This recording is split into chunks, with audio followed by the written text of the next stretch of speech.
السلام، مرحبا بكم فيديو جديد وبلان جديد. اضخم كتاب داز على مر التاريخ حتى اليوم واللي كيتعتبر لغز كبير ومعروف باسم انجيل الشيطان.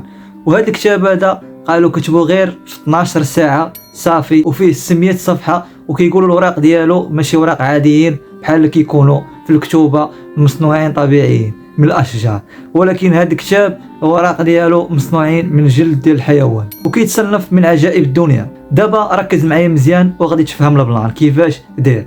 ولكن قبل ما نبداو، الا كنتي اول مره كتشوفني ما تنساش تورك على لايك وتشترك في القناه باش يوصلك ديما الجديد، ودوز عندي الانستغرام اللي هو هذا. ما نطولش عليكم، نبداو دابا. باش تفهموا مزيان، اول حاجه غادي نوصفوا هذا الكتاب هذا اللي سميتو انجيل الشيطان.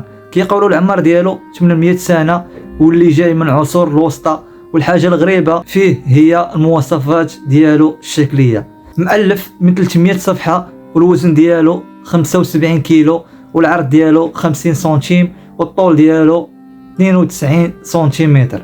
وهذا الحجم كبير بالنسبه للكتاب. عمرني شفت شي كتاب بحاله، وكيتصنف من اكبر الكتب الى حد الان. وكذلك من المواصفات ديالو الغريبه هو الواجهتين ديالو عباره على واحد اللوحات اللي هما كبار. اما النوع الاوراق اللي فيه ماشي بحال الاوراق كيف ما قلنا، ماشي بحال الاوراق اللي كنعرفوا طبيعيين، ولكن هذا مصنوع من الجلد ديال الحمير. وهنا حنا كنتكلموا على 300 صفحه، وقال لك باللي قاموا بسلخ جلد 120 حيوان باش يقدروا يكتبوا هذا الكتاب هذا.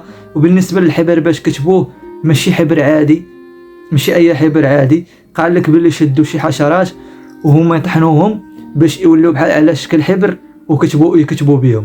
وهذا الكتاب كيتواجد في واحد المتحف كاين في السويد. ولكن هذا الشيء يقدر يجيك عادي، ولكن كون عرفتي شكون كتبه والقصه ديالو غادي تصدموا وتخلعوا وباللي هذا الشيء ماشي طبيعي.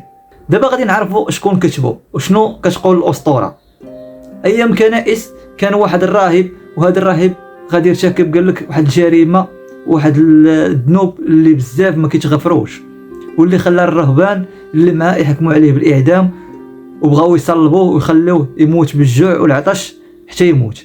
ولكن هو ترجاهم باش يحتق راسه، واقترح عليهم انه دير واحد الكتاب يجمع فيه كاع العلوم البشريه اللي توصلوا ليها كبشر حتى لذاك العصر اللي كان قبل من 800 سنه. وهما قبلوا، ولكن الشرط كان صعيب بزاف، وقالوا لي خاصك دير هذا الكتاب في نهار واحد. قال لهم صافي انا نبدا نكتبه نساليه ونعطيه لكم. ولكن وهنا باش يقدر يكتبوا استعان بقوه الشيطان وقدر يكتبوا قبل الوقت. لقد جاوا باش يقتلوه حيت عارفين انه من المستحيلات يقدر يكتب كتاب في نهار واحد. ولكن تفاجئوا لقاو كاتب كتاب وكيتسنى فيهم وكيضحك.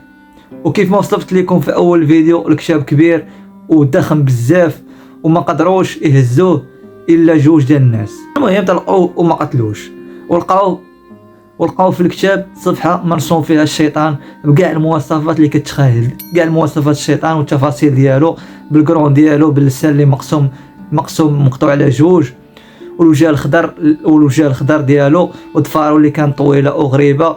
والامر الغريب هو شنو اللي خلى الصوره بحال هذه تكون في الكتاب.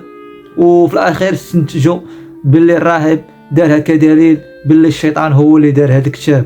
والغريب والمرعب قال لك قبل هاد الصفحات كان تعاود تعترض الارواح الشياطين.